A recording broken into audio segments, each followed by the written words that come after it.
Maya Chun adjusted her name tag for the 5th time as she studied her reflection in the staff bathroom mirror. The black uniform fit well enough, pressed crisp that morning in her studio apartment. Her natural coils were gathered in a neat bun, a few tendrils escaping to frame her face. She'd applied minimal makeup, enough to look professional, not enough to appear like she was trying too hard. "You're invisible," she reminded herself. That's the whole point. The Wellington estate sprawled across 15 acres of Connecticut countryside, and tonight it hosted the wedding reception of Stephanie Wellington and Richard Blackwood. Old money marrying new money in a celebration that cost more than Maya would earn in 5 years. Elite Catering had hired 20 extra servers for the event, and Maya needed this job. Her mother's treatment didn't pay for itself. Chun, the catering manager, a perpetually stressed woman named Carol, rushed past with a clipboard.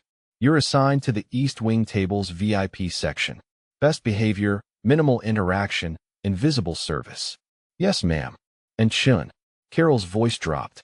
"Some very important people are here tonight. Don't mess this up." Maya nodded, swallowing the familiar taste of being reduced to a potential mistake. She collected her tray of champagne flutes and pushed through the service doors into the ballroom. The sight stole her breath. Cream roses cascaded from 20-foot ceilings. Gold-rimmed china set tables draped in silk.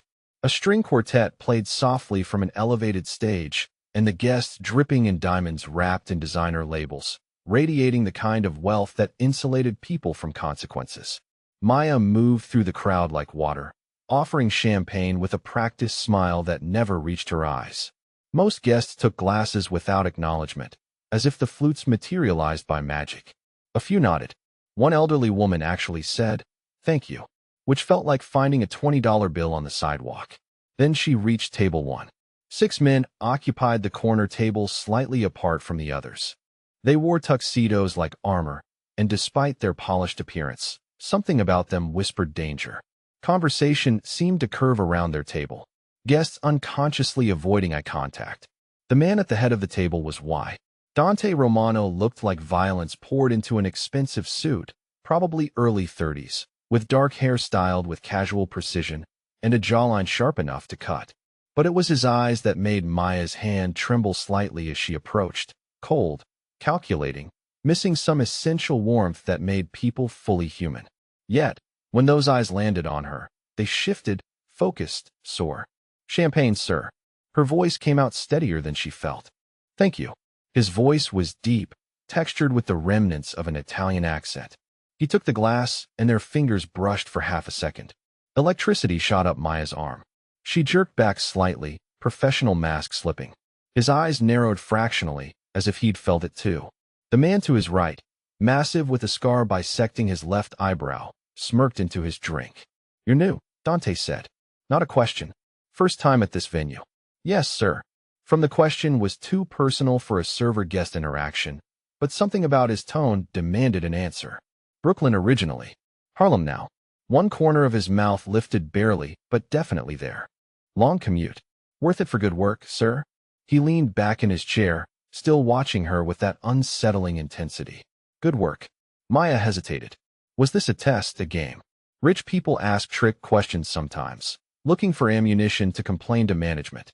"I do my best, sir." "I'm sure you do." He raised the champagne glass slightly, a toast to her before taking a sip. Dismissed, but somehow not diminished.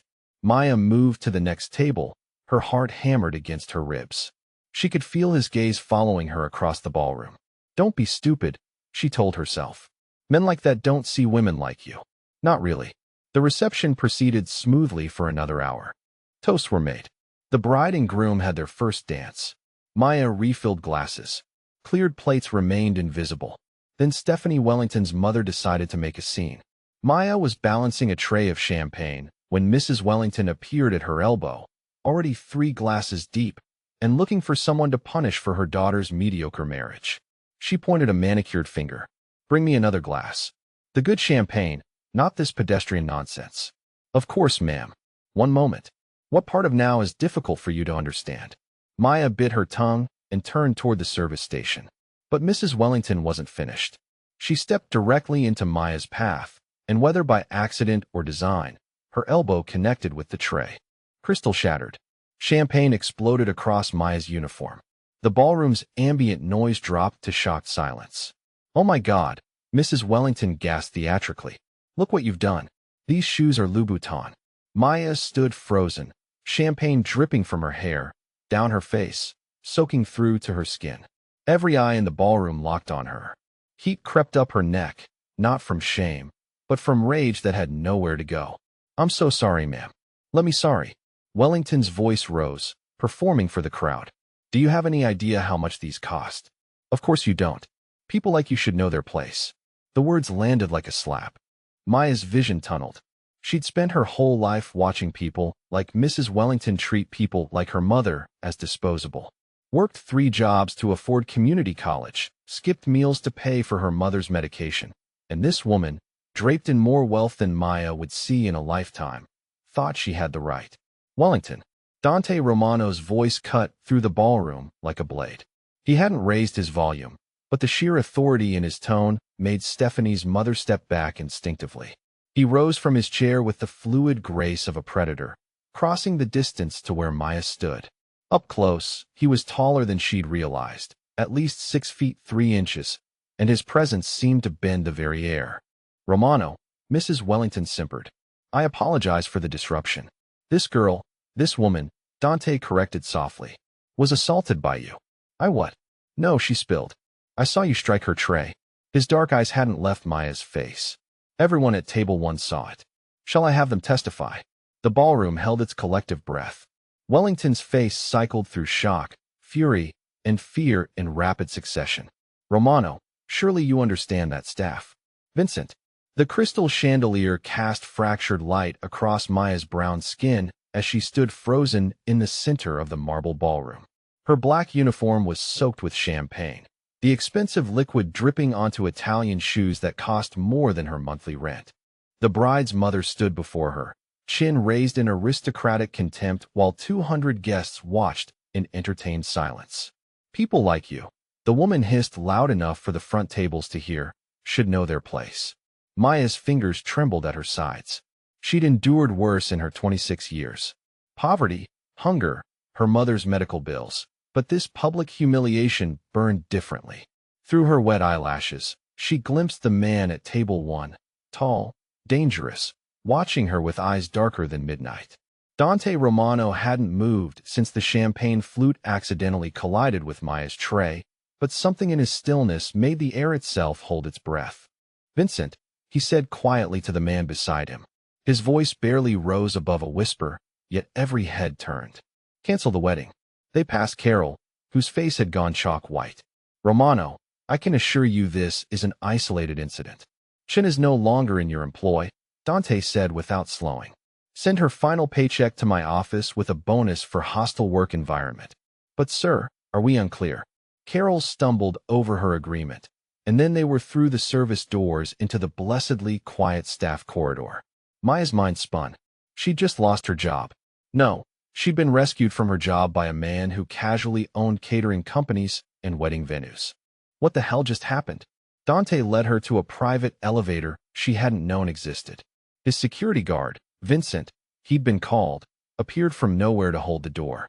Up close, the man was genuinely terrifying, built like a tank with cold eyes that assessed her as a potential threat.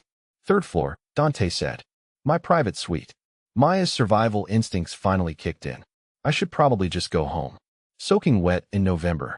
He looked at her properly for the first time since leaving the ballroom, and something in his expression made her breath catch.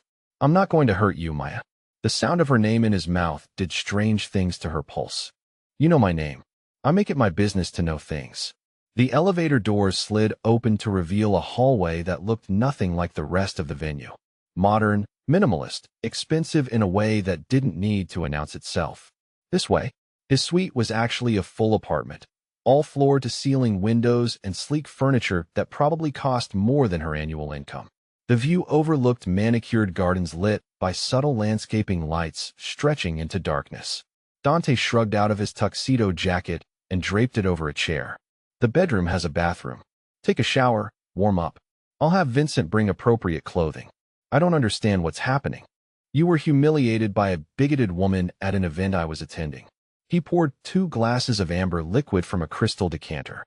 I corrected the situation by canceling her daughter's wedding.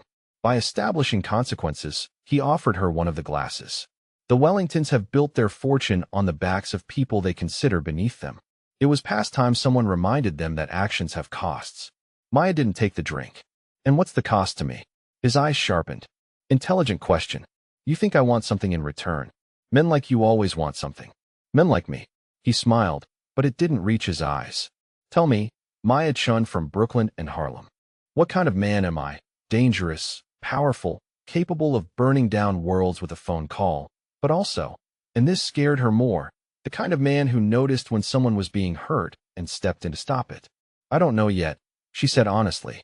He set both glasses down on the marble counter. Never assume you understand someone until they show you who they are. Now go shower. We'll talk after. Maya wanted to argue to maintain some control over this insane situation, but she was freezing and sticky, and her pride had already been shredded in front of 200 people. A hot shower sounded like salvation. The bathroom was obscene. Heated floors, rainfall shower head, toiletries that probably cost more than her grocery budget. She peeled off her ruined uniform and stood underwater hot enough to turn her skin pink, washing away champagne and humiliation. When she emerged 20 minutes later, wrapped in a robe so soft it felt like sin, she found clothing laid out on the bed, designer jeans that somehow fit perfectly, a cashmere sweater in deep burgundy, underwear still in the package, even shoes, simple leather flats in exactly her size. How does he know my size? She dressed quickly and returned to the main room to find Dante at the window, phone pressed to his ear. He spoke in rapid Italian, his tone cold and authoritative. When he noticed her, he ended the call mid-sentence. Better much. She gestured at the clothing. How did you? I'm good at reading people. He picked up the drinks he'd poured earlier, offering one again. Bourbon. It'll help with the adrenaline crash. This time she accepted. The liquid burned pleasantly down her throat. You speak Italian. My family is from Sicily. 3rd-generation American, but some things carry forward. He studied her over the rim of his glass. You looked surprised earlier when I knew your name. Elite catering requires background checks for events at this level. I read every file. That's invasive. Probably. He moved closer, and Maya forced herself not to step back, but thorough. I know you've worked for them for 8 months. Exemplary record, no complaints. Before that, you were at 3 other catering companies, 2 restaurants, and a hotel. Always excellent reviews. Always professional. Her fingers tightened on the glass. You really do make it your business to know things. I know your mother has stage 3 cancer. I know you dropped out of community college to pay for her treatment.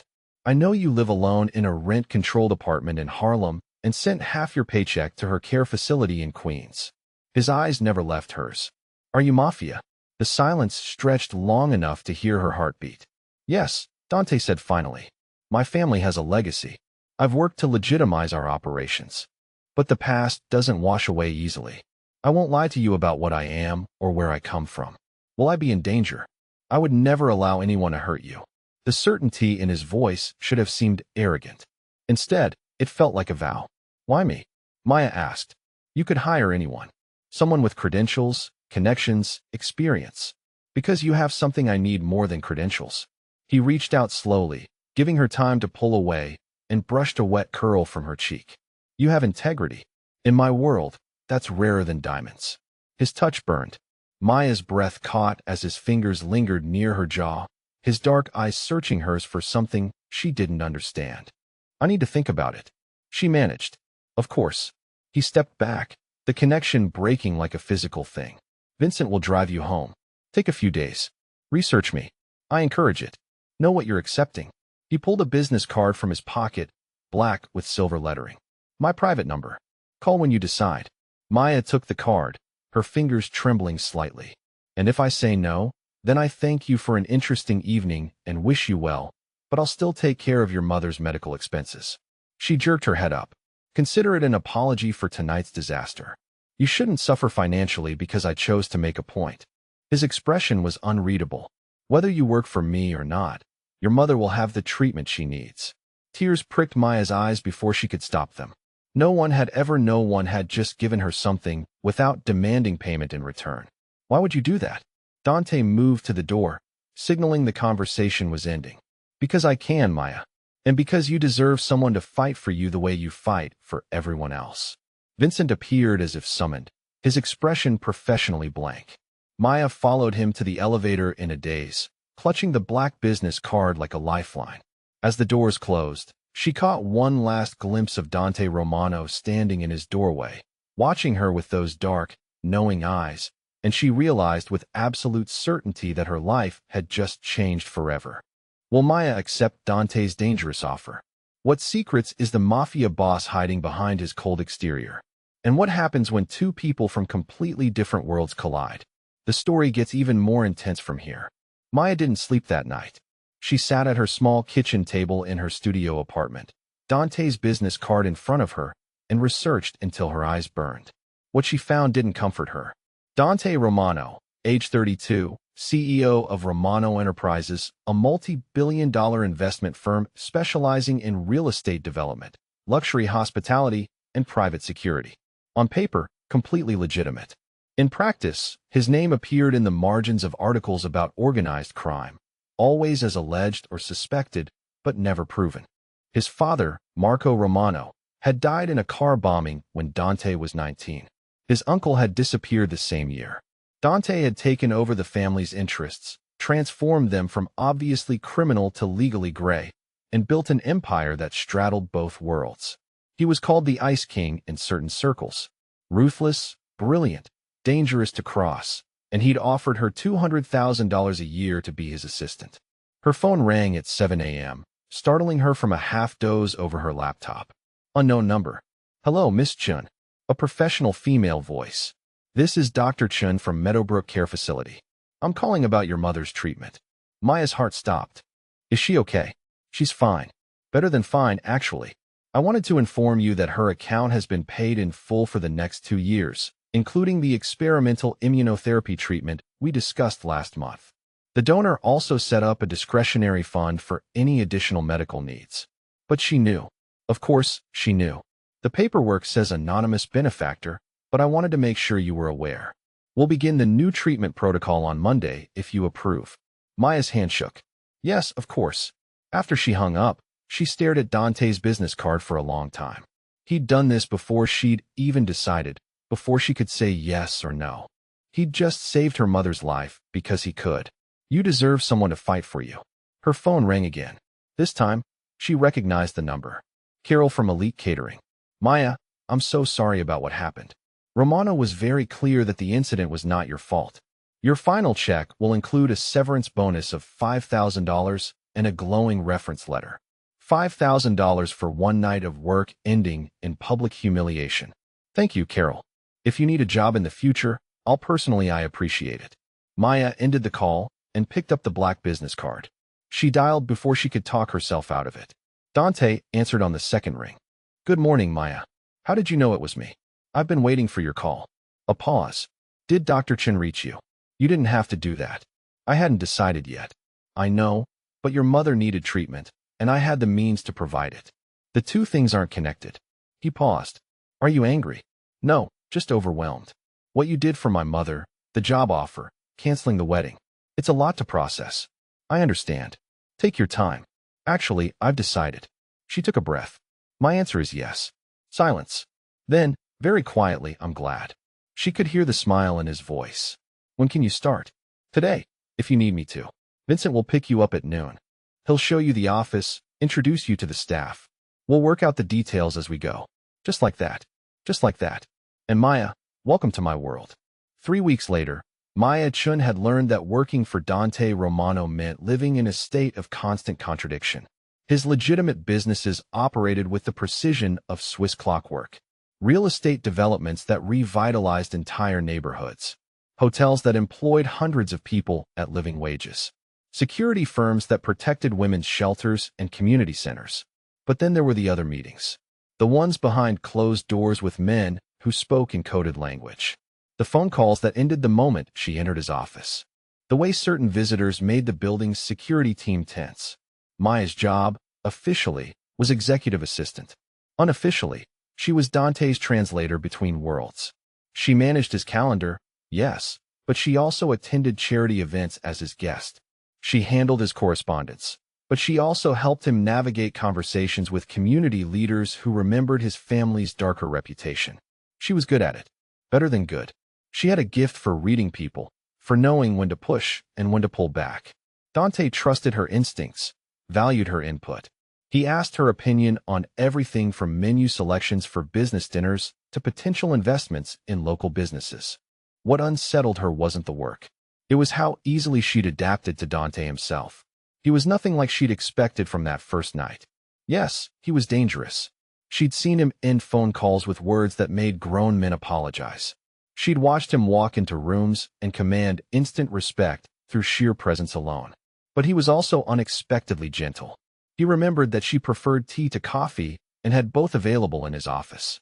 He'd had a small refrigerator installed so she could keep her lunch fresh. When she mentioned missing her old neighborhood's corner bodega, he'd somehow arranged for them to deliver groceries to the office weekly.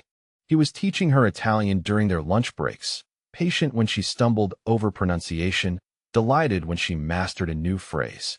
She was teaching him things too, though he probably didn't realize it. How to talk to people without intimidating them. How to ask questions that invited honesty instead of fear. How to smile in a way that reached his eyes. They were sitting in his office on a Thursday afternoon, reviewing contracts for a new development project, when everything changed. Maya was explaining a clause about community benefits when she noticed Dante had stopped listening. He was watching her mouth move, his dark eyes intense and focused. Maya. He said her name like a question. Yes. Come here. She hesitated for half a second, then moved around the desk to where he sat. Dante reached for her hands, pulling her closer until she stood between his knees. His fingers were warm, calloused in a way that reminded her he was more than just a businessman. I need to tell you something. She could barely breathe. What? I'm falling for you. The words were quiet but absolute. I know it's too soon. I know it's dangerous, but you should know the truth. You should know that when I said I protect what's mine, I meant you. Only you. Maya's heart hammered against her ribs. Dante, we work together. We do. And if this makes you uncomfortable, if you want to transfer to another position, I'll arrange it. No questions asked, no consequences. But I needed you to know. Because I can't pretend anymore that this is just professional. His thumbs traced over her knuckles. Tell me I'm wrong. Tell me you don't feel this too. She couldn't, because he wasn't wrong. In 3 weeks, Dante Romano had become essential to her in ways that defied logic. His presence steadied her. His rare smiles felt like victories. The thought of him in danger made her chest physically ache. I feel it, she whispered. And it terrifies me. Good fear means you're smart enough to understand the stakes. He kissed her soft and deep. But I'm betting you're brave enough to take the risk anyway. Arrogant, accurate. She smiled against his mouth. Stay with me, Maya. Not just at work.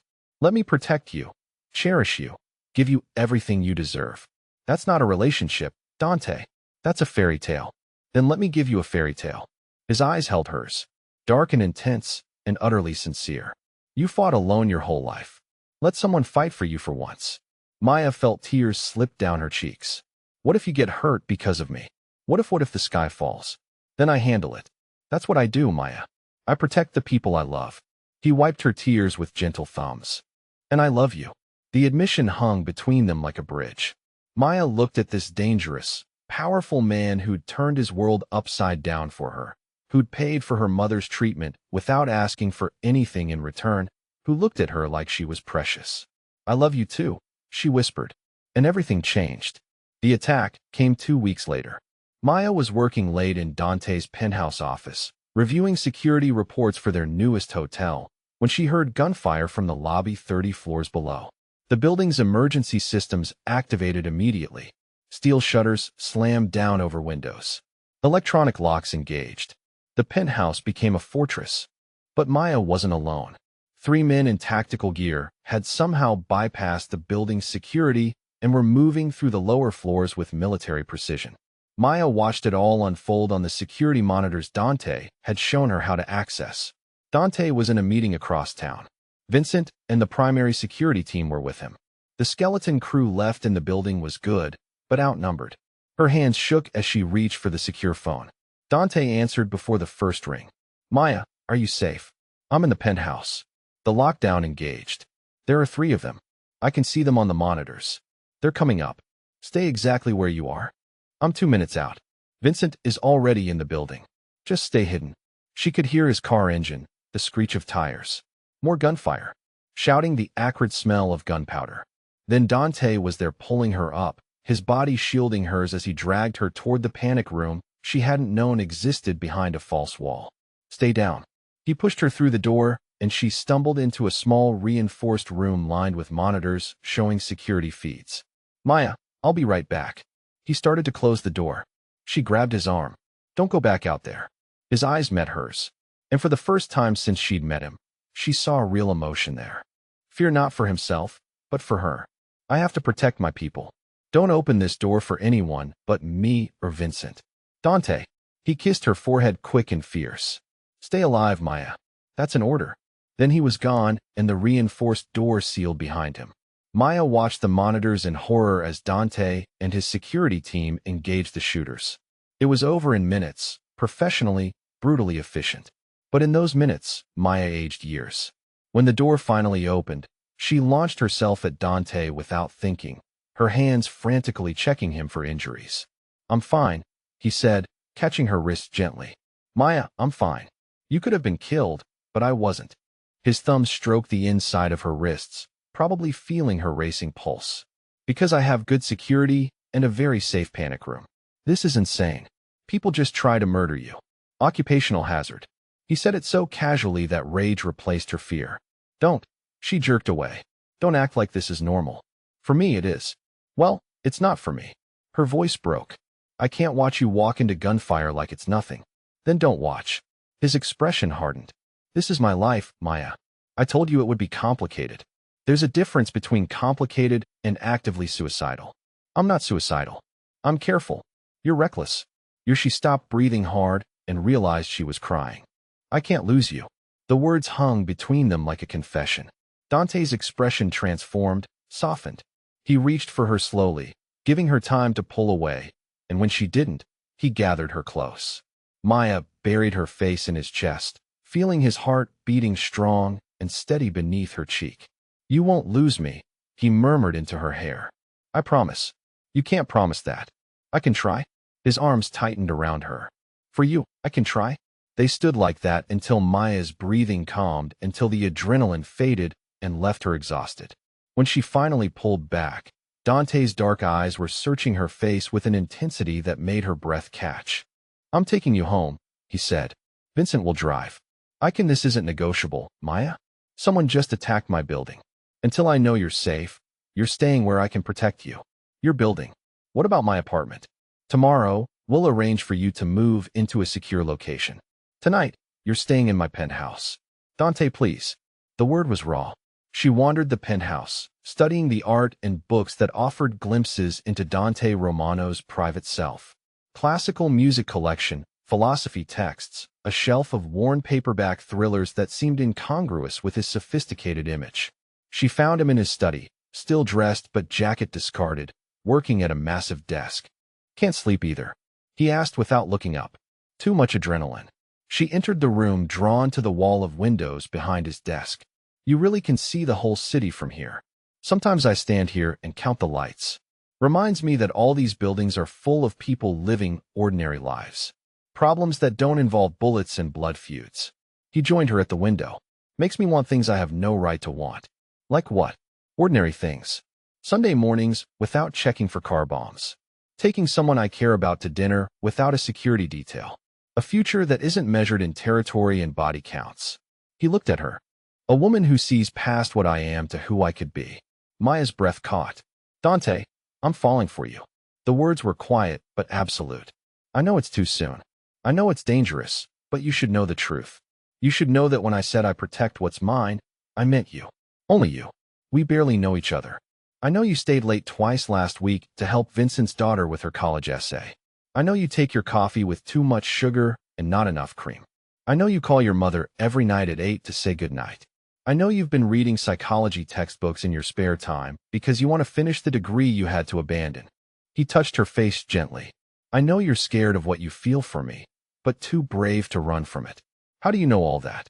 Because I pay attention to you the way you deserve to be noticed. His thumb traced her lower lip. Tell me I'm wrong. Tell me you don't feel this, too. She couldn't because he wasn't wrong. In 3 weeks, Dante Romano had become essential to her in ways that defied logic. His presence steadied her. His rare smiles felt like victories. The thought of him in danger made her chest physically ache. I feel it, she whispered. And it terrifies me. Good fear means you're smart enough to understand the stakes. He kissed her soft and deep. But I'm betting you're brave enough to take the risk anyway. Arrogant, accurate. He smiled against her mouth. Stay with me, Maya. Not just tonight. Let me protect you, cherish you, give you everything you deserve. That's not a relationship, Dante. That's a fairy tale. Then let me give you a fairy tale. His eyes held hers, dark and intense and utterly sincere. You fought alone your whole life. Let someone fight for you for once. Maya felt tears slip down her cheeks. What if you get hurt because of me? What if then I handle it? That's what I do, Maya. I protect the people I love. He wiped her tears with gentle thumbs. And I love you. Maya smiled. Dante had insisted on meeting her mother properly, bringing fresh roses and conversation that charmed her completely. He'd never mentioned his role in saving her life, letting Maya tell that story in her own time. Yes, it's him. He loves you. I can see it in how he looks at you. Her mother squeezed her hand like you're the sun, and he's been living in darkness. That's dramatic, Mama. That's truth, baby girl. She studied Maya's face. You love him, too. The words came easier now. I love him so much it scares me sometimes. Good love is supposed to be a little scary. Means you're risking something real. Her mother patted her hand. He's good to you. He's everything, Mama. Protective, generous, patient. He's teaching me Italian. I'm teaching him to cook actual food instead of just ordering from restaurants. She laughed. Last week he burned water trying to make pasta. Her mother's laugh was music. You deserve this happiness, Maya. You fought so hard for so long. We both fought, Mama, and we both won. Later, Maya found Dante waiting in the facilities garden, looking at ease in casual clothes, a rare sight. He'd loosened his grip on some of his business obligations, delegating more to trusted people. The war with the Melis had ended with a negotiated peace that shocked everyone. Dante had proven he could be ruthless when necessary, but preferred strategy to violence. Ready? He asked, standing as she approached. Where are we going? It's a surprise. He took her hand, threading their fingers together. Trust me. Always. The SUV took them to a brownstone in Brooklyn, and Maya's breath caught when she recognized her old neighborhood. Dante, what? I bought it. He helped her out of the car. The building, I mean. I'm converting it into affordable housing with a medical clinic on the first floor. Free treatment for residents who can't afford insurance. Maya stared at the building, then at him. Because you told me about growing up here. About the neighbors who helped your mother when you couldn't afford medication. About the community that raised you. I can't give back your childhood, Maya, but I can make sure other kids don't have to choose between school and keeping their parents alive. Tears blurred her vision. I love you. I know. He smiled, that rare full smile that transformed his entire face. I love you too. More than I thought I was capable of loving anything. No talk of territory or threats or rivals. Not today. It's just us. He kissed her there on the Brooklyn street where she'd learned to survive in front of the building that would help others do the same. And Maya realized that sometimes fairy tales didn't end with castles and crowns. Sometimes they ended with a dangerous man choosing to be better and a strong woman choosing to believe he could. Sometimes they ended with love that transformed everything it touched. What did you think of Maya and Dante's story? Could you feel the chemistry between them? Did the wedding cancellation scene give you chills? Drop your thoughts in the comments below. If you love this story of a mafia boss falling for the woman who saw past his dangerous reputation, smash that like button and subscribe for more intense romance stories every week. Which moment was your favorite? When Dante canceled the wedding to defend Maya, the panic room scene during the attack, their first kiss in his penthouse, the epilogue surprise. Let me know in the comments. And if you want more mafia romance, billionaire love stories, or tales of unexpected connections, hit that notification bell so you never miss an upload. Remember, true love doesn't care about social status, skin color, or bank accounts. It sees the heart beneath everything else. Thanks for watching, and I'll see you in the next. 6 months after the attack on Romano Tower, Maya had settled into a life she never could have imagined. The penthouse had become home in ways that surprised her. She'd added touches that softened Dante's stark aesthetic. Books on the coffee table, plants by the windows, photographs of her mother and Sophie scattered throughout the rooms. Dante encouraged every change, seeming to relax more with each sign of her permanent presence. Maya had also discovered that being Dante Romano's partner meant navigating a world where loyalty was currency and respect was earned through careful balance of strength and restraint. She'd learned to read the subtle signals that indicated when business conversations were shifting from legitimate to questionable. She knew which meetings required her absence and which benefited from her diplomatic presence. The Romano family's legitimate enterprises were thriving under Dante's leadership. 3 new hotels had opened in underserved communities, bringing jobs and economic development. The security firm had expanded to protect domestic violence shelters across 5 states. Maya had suggested partnering with local nonprofits, and the resulting community programs had transformed the Romano name from one whispered in fear to one spoken with grudging respect. But success brought new challenges. The Benedetti crime family, based in Philadelphia, had been watching Dante's transition to legitimacy with growing concern. Lorenzo Benedetti, a man in his 60s who ruled through intimidation and old-school brutality, saw Dante's approach as weakness. More dangerous still, he viewed Maya as the source of that weakness. Maya first became aware of the Benedetti problem on a Tuesday morning in late spring. She was reviewing applications for the Romano Foundation's newest scholarship program when Vincent entered Dante's office without knocking, his face grim. "We have a situation," Vincent said, placing a manila folder on Dante's desk. "The Benedettis are making moves. Testing boundaries." Dante opened the folder, his expression darkening as he scanned the contents. "What kind of moves?" 3 of our legitimate businesses received unexpected health department inspections yesterday. All on the same day. All passed, but the timing wasn't coincidental. Vincent pulled out photographs. These men were seen surveilling the Brooklyn Clinic project. Professional surveillance, not casual observation. Maya looked at the photos. The men were nondescript, the kind who blended into crowds and shadows. "How long have they been watching?" "At least 2 weeks that we know of," Vincent replied. "Possibly longer." Dante closed the folder, his jaw tight. "Lorenzo's getting bold. He thinks our move toward legitimacy means we've gone soft." "Have we?" Maya asked quietly. Both men looked at her. Dante's expression was unreadable. "What do you mean?" "I mean, are we vulnerable because we're trying to do things differently? Are we putting people at risk by not responding the way the old Romano family would have responded?" Dante stood, moving to the window that overlooked the city. The question hung in the air like smoke. "We're not vulnerable," he said finally. "We're evolving. There's a difference." But evolution required adaptation. Over the following weeks, Maya watched Dante navigate the delicate balance between protecting what they'd built and avoiding a war that could destroy everything. He increased security at all Romano properties. He reached out to federal contacts, feeding information about Benedetti activities to agencies that had been trying to build cases for years. He used legitimate channels wherever possible. But Lorenzo Benedetti had spent 40 years in the shadows. He understood that the new Romano approach meant fighting a different kind of war, one where public perception and legal consequences mattered. So he adapted too. The first real escalation came through Maya's past. She was leaving the community center where she volunteered twice a week when her phone rang. Unknown number, but she answered anyway. Maya Chun. A voice she didn't recognize, gravelly and aged. "Yes. My name is Detective Robert Hayes. I believe I'm your father." Maya stopped walking. The busy street seemed to fade around her. Her father had disappeared when she was 8 years old, leaving behind only debt and questions her mother never answered. "I don't understand," Maya managed.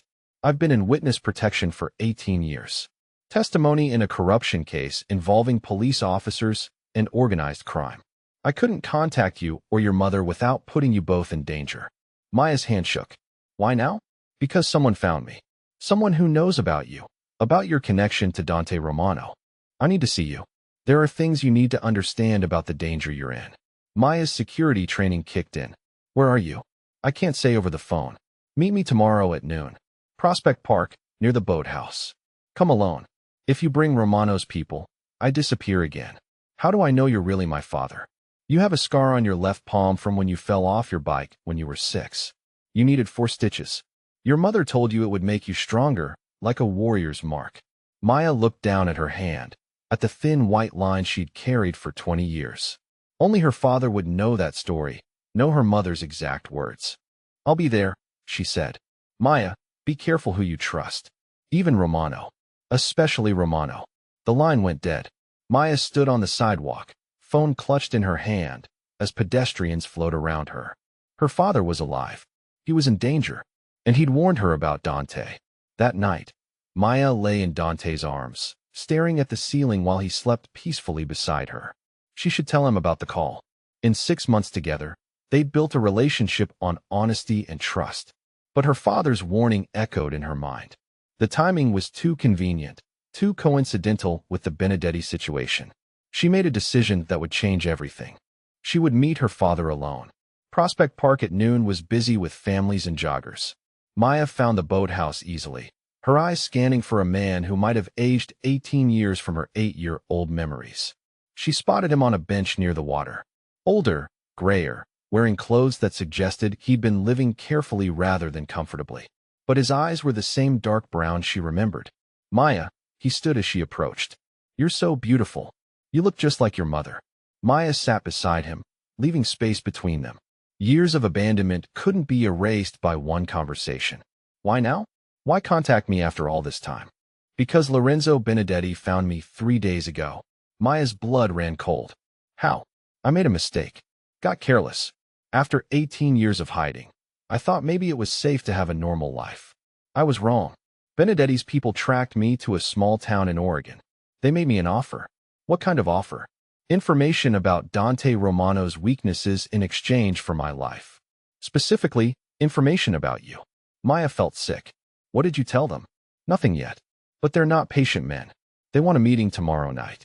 They expect me to bring details about Romano's security, his routines, his emotional vulnerabilities. And if you don't, they kill me. And then they come for you anyway. Maya stared at the water, mind racing. This was exactly the kind of situation Dante had prepared for. She should call Vincent immediately, activate emergency protocols. But something held her back. There's more, isn't there? She said. Something you're not telling me. Her father was quiet for a long moment. I testified against 3 police officers 18 years ago. Cops who were taking money to look the other way while certain families conducted business. One of those officers was on Marco Romano's payroll. Dante's father. Maya's world tilted. You're saying Dante's father was involved in police corruption. I'm saying the Romano family has been connected to law enforcement corruption for decades. The federal agents who've been protecting me believe that connection still exists. They think Dante Romano has been feeding information to corrupt cops, using them to eliminate competition and protect his operations. That's impossible. Maya's voice was fierce. Dante's been working with federal agencies to take down families like the Benedettis. Has he? Or has he been playing all sides, using government resources to eliminate rivals while maintaining plausible deniability? Maya stood abruptly. I don't believe you. I hoped you wouldn't have to. But Maya, think about what you know. Really think. How does a man transition from organized crime to legitimate business so easily? How does he know exactly which agencies to cooperate with, which prosecutors to trust? How does he stay one step ahead of investigations that have taken down men with half his resources? Because he's smart. Because he's careful. Or because he has inside information. Because someone's been protecting him. Maya's phone buzzed. A text from Dante asking if she was okay, if she needed anything. The simple gesture of care made her father's accusations feel like betrayal. I have to go, Maya said. Meet me tomorrow. Same time, same place. I'll have proof. What kind of proof? Documents. Financial records. Communications between Romano operations and law enforcement. 18 years worth of evidence that federal prosecutors have been building. Maya looked at this stranger who claimed to be her father, who was asking her to believe that the man she loved was not who he seemed. Why should I trust you? You abandoned us. I was 25 years old with a sick wife and a daughter I loved more than life itself. I could stay and watch the Romano family destroy us all, or I could disappear and give you both a chance at a safe life.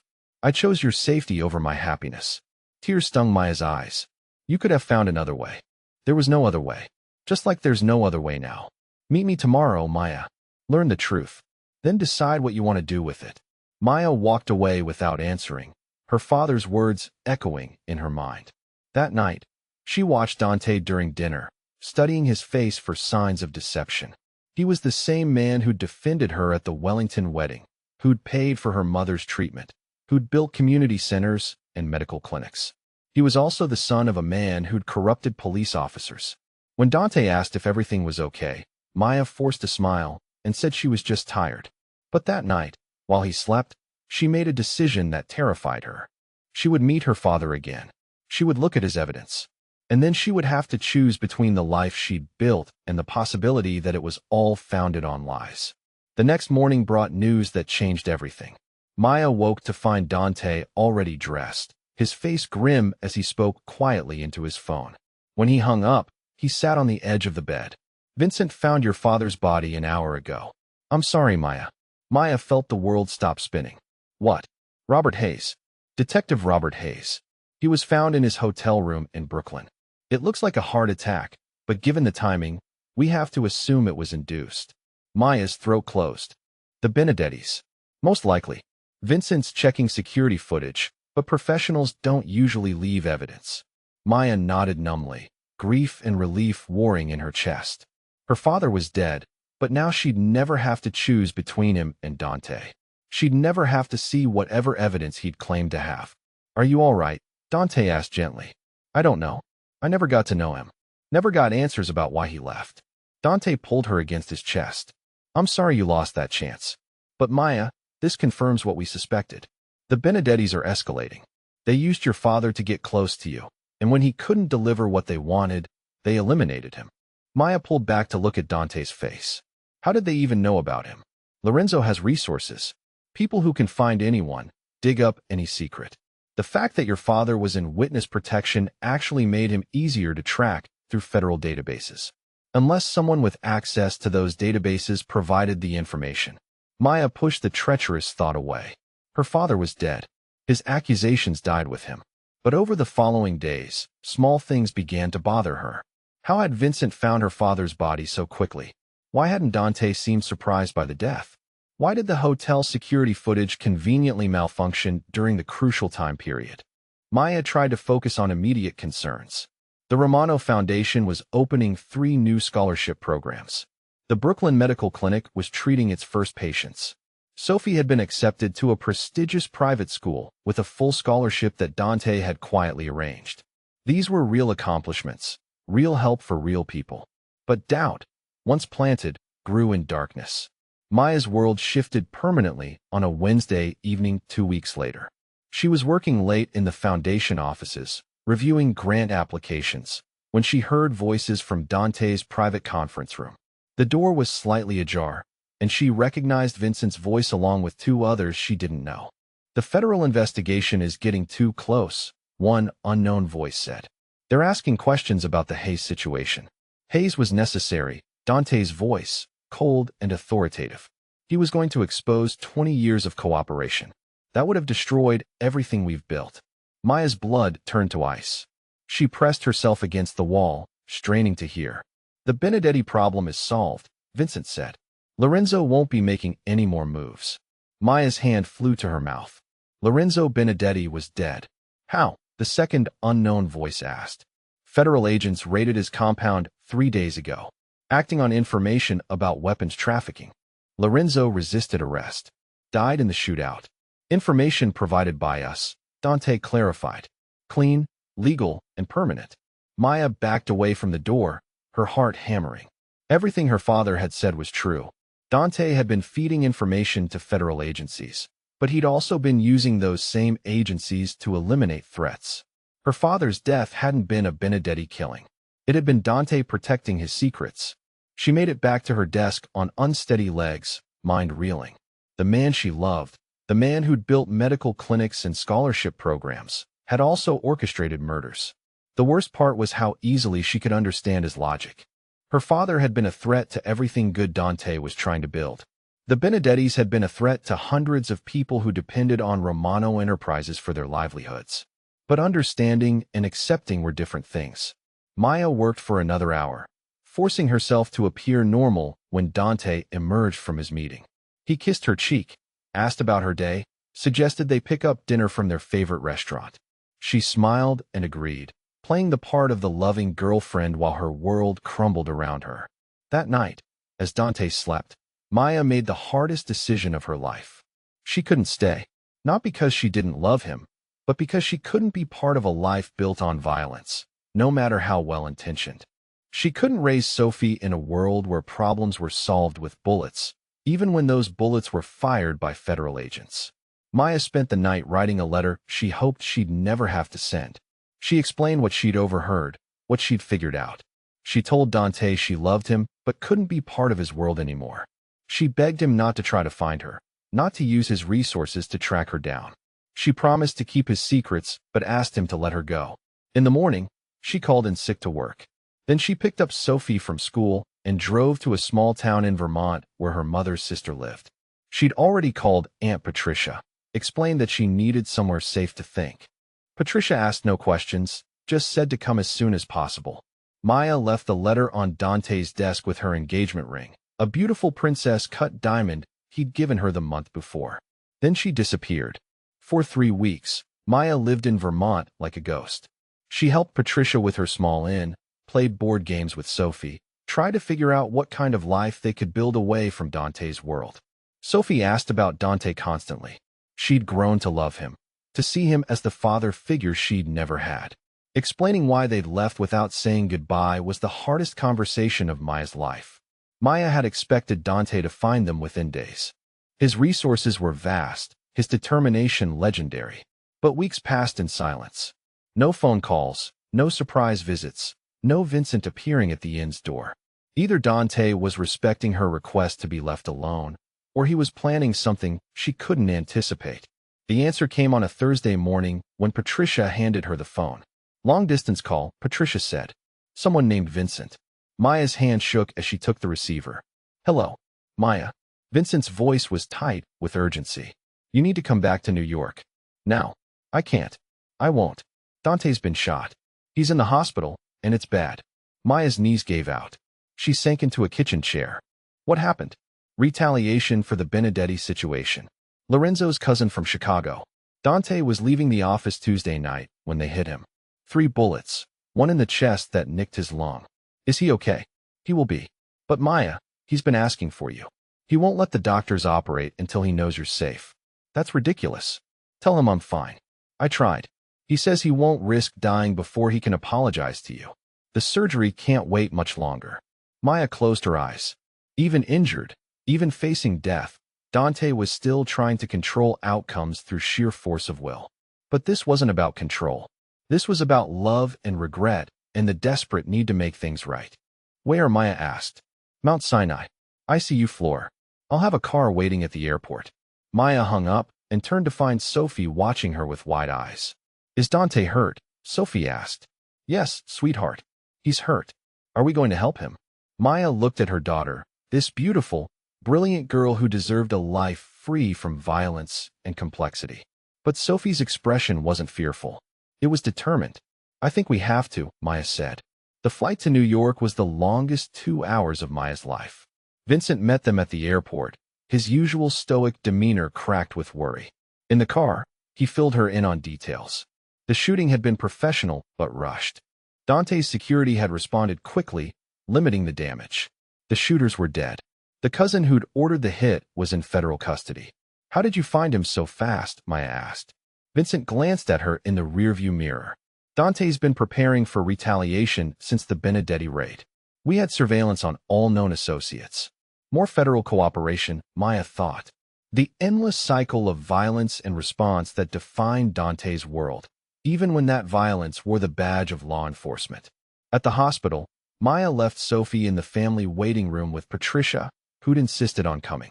Maya walked into Dante's room alone, her heart breaking at the sight of him.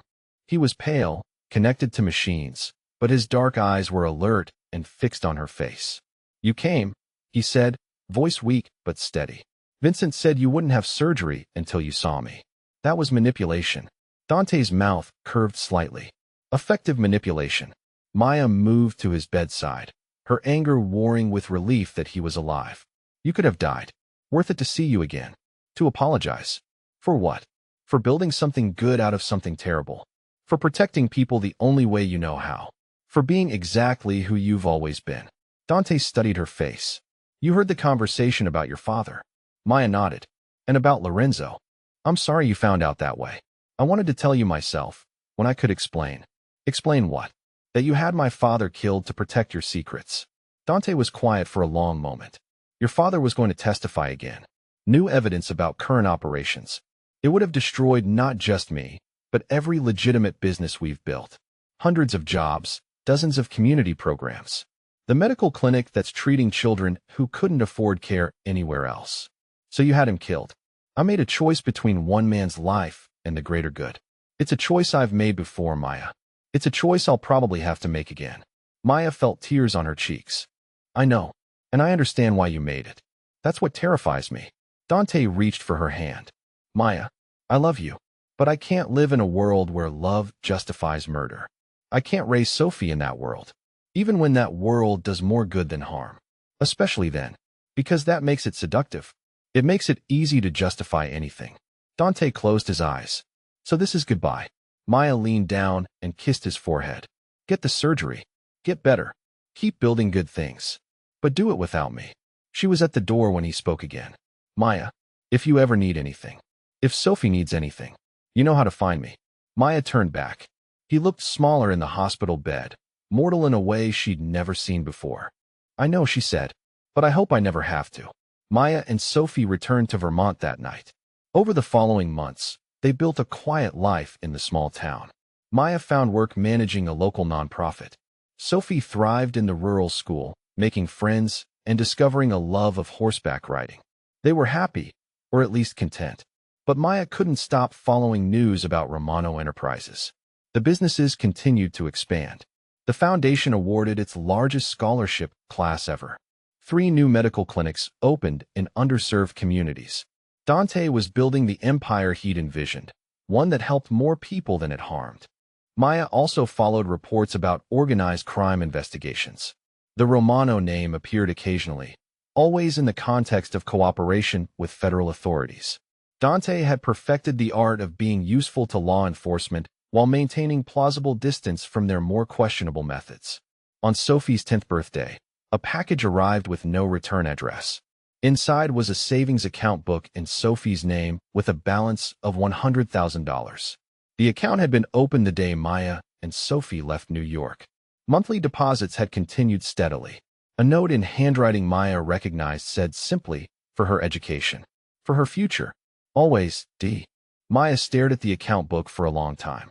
Dante was still protecting them, still providing for them, even though she'd chosen to walk away. It was exactly the kind of gesture that made loving him so complicated. That evening, Maya called the number she'd memorized but never used. Vincent answered immediately. Maya, is everything all right? We're fine. I wanted to thank Dante for Sophie's account, but I can't accept it. He's not asking you to accept it. It's Sophie's money, for when she's old enough to decide what she wants her life to look like. Maya understood.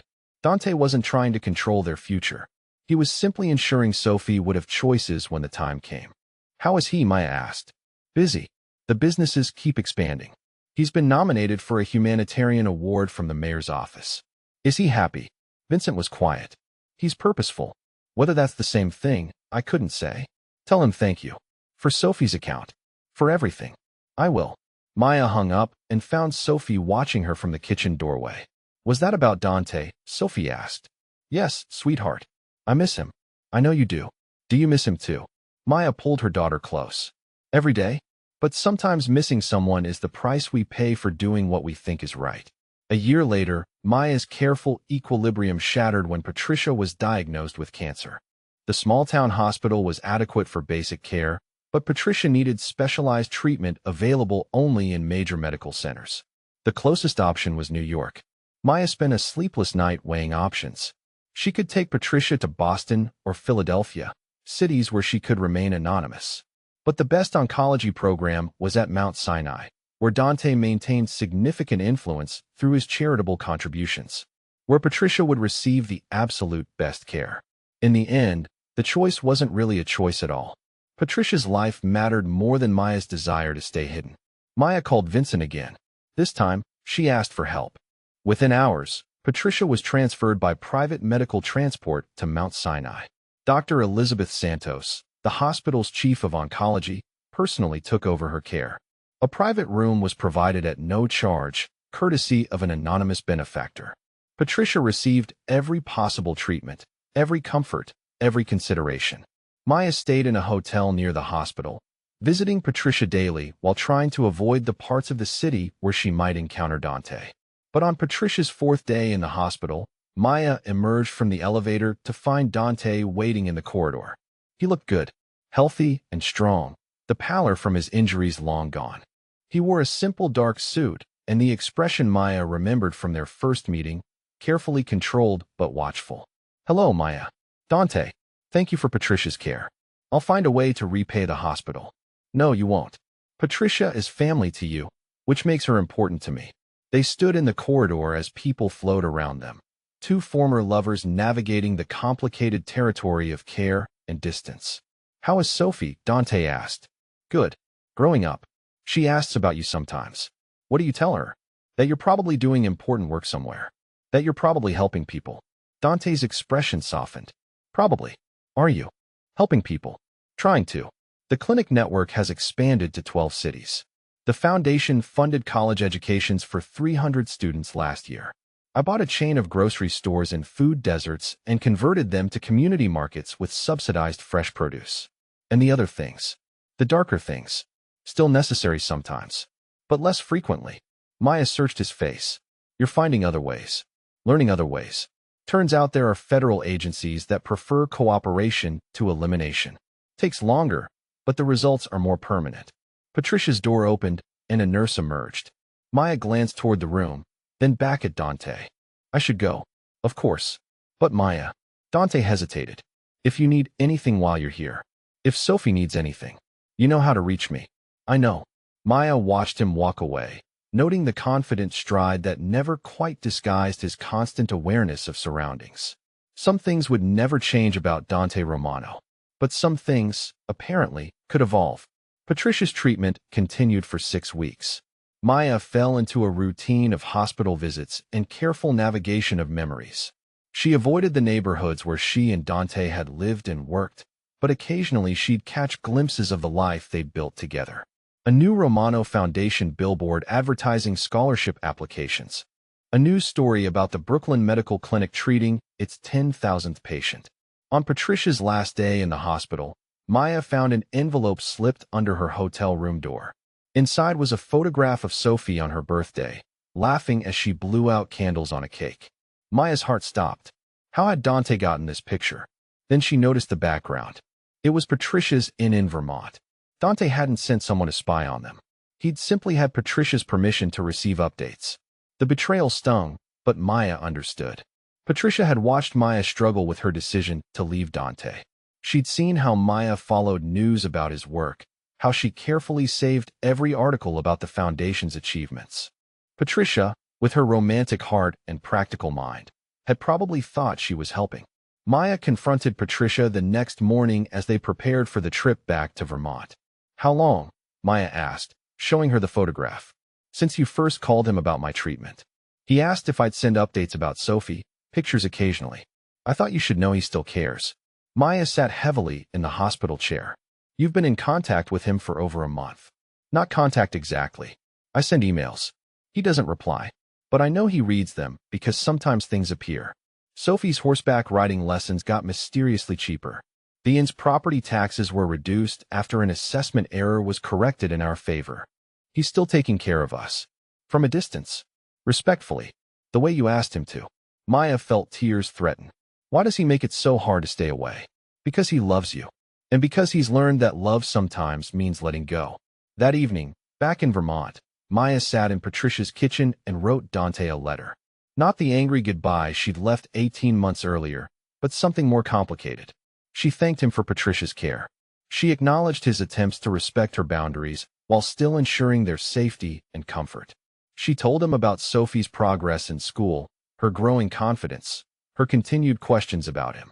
She also told him about her own struggles.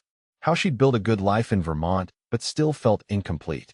How she'd followed every news story about his work, proud of his achievements while remaining troubled by his methods. How she'd learned that love and moral certainty were sometimes incompatible. Maya ended the letter with a confession. She still loved him. She probably always would. But she'd also learned to love herself enough to choose a life aligned with her values, even when that choice cost her happiness. She mailed the letter without expecting a response. Dante had respected her wishes for 18 months. She didn't expect that to change. But 3 weeks later, a package arrived at the inn. Inside was a book, Advanced Corporate Ethics and Social Responsibility by Dr. Elizabeth Hartman. A note tucked inside the front cover said, "Thought you might find this interesting. New approaches to old problems." Maya read the book cover to cover. Dr. Hartman argued that modern corporations could drive social change more effectively than traditional nonprofits, but only if they maintained transparent ethical standards and submitted to external oversight. She detailed case studies of companies that had transformed from problematic to beneficial through systematic restructuring and accountability measures. The book was obviously chosen specifically for Maya. Dante was showing her how his approach had evolved, how he'd built external oversight into his operations, how he'd created transparency where none had existed before. Maya found herself researching Romano Enterprises more thoroughly than ever before. What she discovered surprised her. Dante had restructured his companies to include independent ethics boards. He'd submitted to voluntary federal oversight of his security operations. He'd created public accountability mechanisms that would have been unthinkable in his father's organization. He was still Dante Romano. He still had enemies, still faced threats, still operated in gray areas where right and wrong blurred together. But he'd built guardrails around his power, created systems that constrained his choices even as they expanded his impact. Maya realized that Dante had spent 18 months doing exactly what she'd hoped he would do. He'd found ways to build good things without relying solely on violence and intimidation. He'd created accountability and transparency. He'd evolved. The question was whether she had evolved too. Maya spent the summer thinking. Sophie turned 11 and announced she wanted to apply to schools in New York for middle school. Patricia's cancer was in remission, but she decided to sell the inn and move to a retirement community in Florida. By autumn, all the external reasons for staying in Vermont had dissolved. Maya made her decision on a crisp October morning. She called Vincent's number, the one she'd kept but never used except in emergencies. Vincent answered immediately. "Maya, what do you need?" "A conversation. With Dante. If he's willing." "Where?" "Prospect Park. Near the boathouse. Saturday at noon. He'll be there." Maya arrived early, choosing the same bench where she'd last seen her father.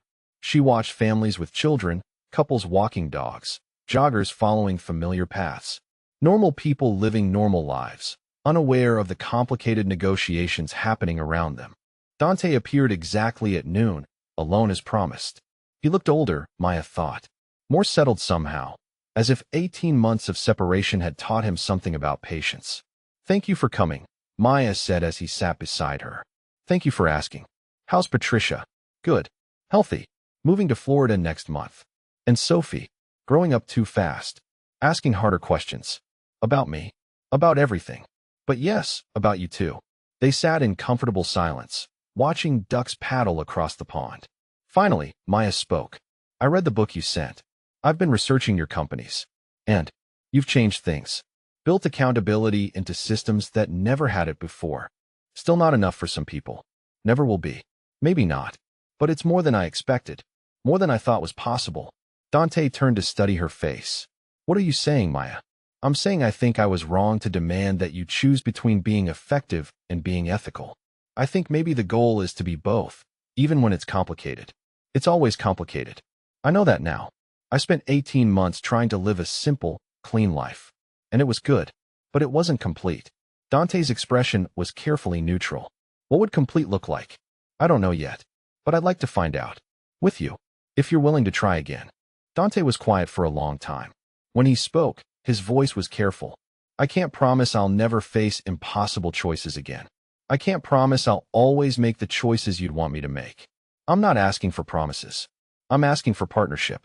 for inclusion in those impossible choices, for the chance to help you find better solutions when they exist.